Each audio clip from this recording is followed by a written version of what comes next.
please give a warm welcome to Dr. Jeff Rutgard.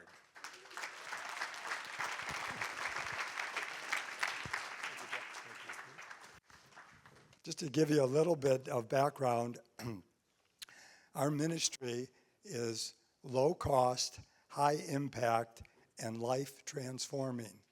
Life transforming in one day, taking a blind person and giving them sight. As of 2024, there are 100 million people who are visually impaired significantly or totally blind from cataracts. According to the National Institute of Health, 90% of these individuals live in poor countries where cataract surgery is inaccessible economically.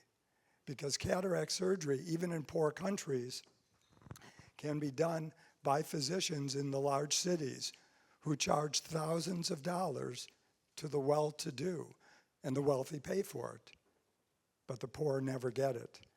So unlike in this country, where if you have a cataract, which is kind of interfering with your golf game or your ability to play cards or something that's mild, those type of cataracts that most of us are aware of are like grapes. But the cataracts in the developing world get worse and worse. The lens, instead of being soft like a grape, becomes hard like stone, and the patient will eventually go blind. Let me just jump in and tell you about Maria. Now, Maria is a young girl that I met recently from San Carlos, Bolivia. Maria is from a poor family. Maria is actually living with her 6 cousins right here and her 2 aunts. Both her parents died in a car accident, and Maria happens to be blind. These are Maria's eyes. She's blinded by cataracts. Now, one of the opportunities that God's put on my heart is to take care of all of those that come to me who are blind. And in the developing world, there's quite a few children that are also blind, even though cataracts are more common in older folk, in older people. But in the mission field, there's a lot of people who have dense, blinding cataracts that are in their late 30s or 40s. Very common. It's related to their diet, doctor, and other situations, viruses, malnutrition is big. So Maria is blind. Let me see if I can get this to work. Okay. What is blind faith, by the way? Blind faith is offering to operate on a 12-year-old girl by a doctor from another country who doesn't speak her language and informs her that she'll have to be awake during the surgery. Now, of course, her eye will be anesthetized, but a 12-year-old girl agreeing to be awake while she's having eye surgery and has to hold still. I ask every patient, no matter how blind they are in every country, if they will give me permission to operate on them. I don't tell them that I'm going to do anything. I ask their permission. I treat each person with respect. And I asked Maria's 2 aunts and Maria herself if this is something she wants me to do. She agreed. Now, I asked Maria if the surgery was a success, what did she want to do if she could see for the first time in her life? And she said, "Quiero ir a la escuela." I want to go to school. Would that be typical of a 12-year-old child? But that's what she wants. And she is in school right now. I operated on both of Maria's eyes. It was a success. Here I am in San Blas 2 months ago. San Blas, Sinaloa is a small community with only dirt roads.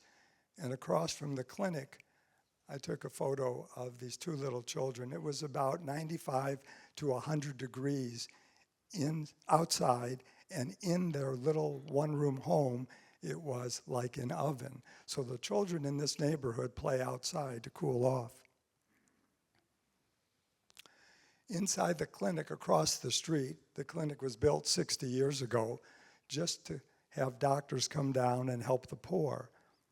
I happen to be one of the eye doctors. We have on the right side here, or actually your left side, there are 4 rows. We have 2 rows of patients waiting for clinical evaluation. There's 2 more rows next to them. There's 75 patients at 7 in the morning waiting for evaluation to see if something could be done. Now, some of those patients only need a pair of glasses, but many of them are blind. In the next picture next to it, on your right here, is the on-deck circle. This is right next to the waiting room, and in this room, there are 75 more patients waiting, hoping that they get into the clinic for their evaluation and for the treatment that will cure their visual problem. And outside in the street are hundreds of more patients waiting to get into the on-deck waiting area. This is the type of scene that I have experienced all over the world. Now let me give you a little history. Many years ago, my wife and I went through a very challenging time in our lives. And we made it through that time because of our faith in Jesus Christ. He kept our family together. He kept our family intact. And after we made it through that experience, my wife and I prayed about it. And my wife said, Jeff, if you could do anything in the world right now, what would you do? And I said, I would give sight to the blind poor who could never afford the surgery that I've been so privileged to learn how to do. And she said, great. We prayed with the pastor of our church, and then we decided to devote 2 years of our lives to serving Jesus in the mission field and giving sight to the poor blind worldwide. At the end of 2 years, my wife and I had another little get-together. Prayerfully, we talked, and I said to her, I've looked into the eyes of thousands of blind people, the hopeless eyes of thousands of blind people.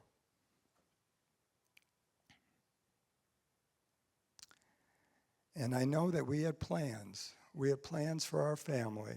I know that we had plans to send our children to private Christian schools so they'd have an education founded in the Bible. I know that we had plans for a bigger house. We had plans for a future as a physician's family would have. But looking into the eyes of thousands of blind, I could see Jesus Christ. I could see Jesus asking me to please help. Please give me sight. Please give me a chance to live a life and children to go to school. And I prayed with my wife, and I have the best wife in the world because she said, I'm in. I'm all in. She goes, this will have a major effect on our family, on our children. I'll have to be the breadwinner while you travel the world and give sight to the blind, but I'm all in.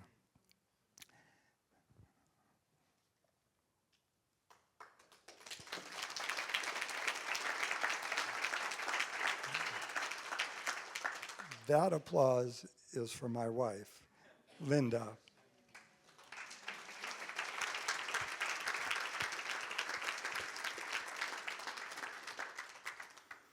I want you to meet Juanita and her grandson Carlos from Los Llanos, Dominican Republic. Now look at their faces. When I met Juanita, she had been blind for 8 years, totally blind, and very unhappy. Her grandson Carlos, who happens to be 8 years old at this time, was also very unhappy. Why? Juanita is totally blind, and Carlos has been appointed as her seeing eye child by his parents. So since age 2, Carlos has been the person to wake Juanita up in the morning, to help her dress, to wash her clothes, to bring her food, to take her to the outhouse in the backyard, and stay with her all day, every day. No school, no playing, no childhood.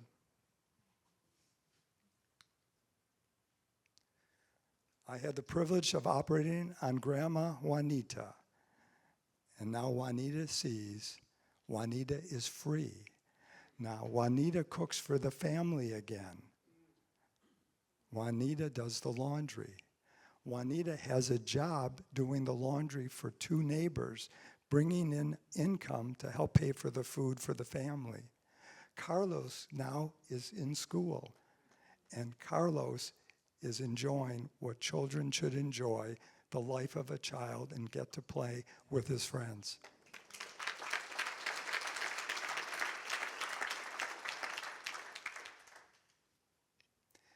iSight Ministries is a continuation of the healing ministries of Jesus Christ. The most documented healing that Jesus did in the Bible is giving sight to the blind. And I remember that Jesus had said once to a blind man, "Don't tell anybody." And I had the opportunity in the clinic that my wife and I and our kids founded in South Pacific Island country to operate. And usually the first 2 days of any of the mission trips I'm on, I will work day and night and examine as many people as I possibly can, and then we schedule them for surgeries. So if I see 150 people and they all have blinding cataracts, then I just schedule them. The first day I'll do 30, the next I'll do another 30. And it doesn't matter how much time because there's so many people to take care of. And on the way home from the hospital, it's 9 o'clock at night, and there is a man in the road with a cane. Oh my gosh. And we stop and pull over, and I look at him. The road is a dirt road. And I look in his eyes, and I see 2 white eyes staring back at me. And I say, oh my gosh. And he's walking in the road. And I realize that we're just booked. We're booked. We're working 14 hours a day. And I said, I'm going to fix this. And so the next day, I operate on him. We pick him up in his village. We drive him to the hospital. And I have the privilege of operating on this gentleman. And then I tell him, listen, I added you to the list. You have sight now. Don't tell anyone. We have no more room. He agrees. I continue on operating. I say, tomorrow I have to see you again and check on the progress of your surgery. He agrees. He leaves. I operate all day. The next day in the morning, he is there. He shows up. And there's a trail of 45 people behind him. And I said to him, Abraham, I told you not to tell anyone. He said, I didn't. I just said hello to people. People who I haven't seen in 12 years. And they don't look as good as they did. He said, so they followed me to the hospital. There is no shortage of blind people. What if you were blind? What if you were blind for 10 years? What would you do if God created a miracle? If God transformed your blind eyes to eyes that could see? What would you do?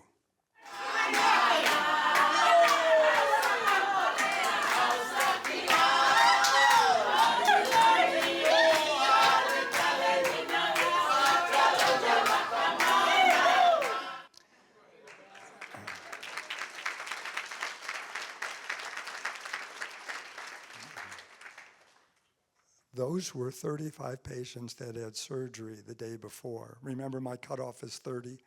Well, it wasn't. Each of those patients, and they're singing in their native language, Fijian, they're praising Jesus Christ for giving them sight. Wherever I am in the world, I never give my name. I pass out no cards. When the bandages are removed, I say, this was a gift from Jesus Christ. Jesus loves you and always will. I have prayed for the patients before surgery and after surgery. I have taken care of people who are Muslim, Buddhist, Hindus, tribal. I pray for all of them. Nobody has turned me down from prayer. No one has said anything to me about the fact that I share Jesus with them. It's been a blessing and a privilege to serve Jesus throughout the world. My wife had mentioned, you know, Jeff, I think what we need to do is bring our family with after a few years. She said, we need to have family missions because the kids need to know what we've committed our life to doing. So we had our first family mission in 2005. We have 5 children. They're all here in the picture. And my wife came up with the idea. She said to me, well, we have 5 kids. We'll have a family mission. Why don't we bring 5 other kids just to make sure there's not too much chaos? So we did. We brought kids whose parents thought they needed more Christ in their life. That's chaos. Our children have continued to go with us every year on a family mission. And even though our children are adults now, I'm going with my 3 boys in September and on 2 trips, and then in October as well. It is still a part of our lives. And I want you to know that even though they didn't get to go to private Christian schools, God lives in their hearts.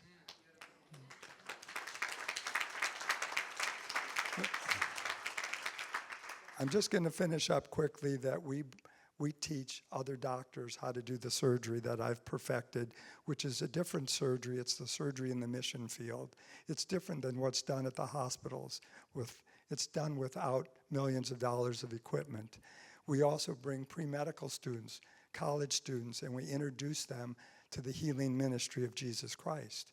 And we just don't bring Christians. We bring people who want to be doctors and nurses, but we feel in our hearts if we make them compassionate healers for Jesus Christ, we're making a huge difference in the world. And so iSight Missions Multiplier is that I've taught over 1,000 doctors. We bring medical students, pre-medical students, pre-nursing students, and we bring sight to the blind every month.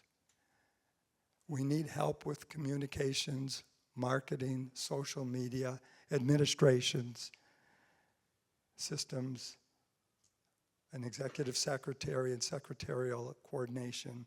Please, I know there's some of you in this room that have those skills. We also know that some people in this room may have a grandson, a nephew, a niece, a child, a neighbor who wants to be a doctor or a nurse. We welcome them joining us in the mission field. We want to help them get into medical school and nursing school, and we've done this for other students. We have done over 300 mission projects worldwide in over 60 locations worldwide.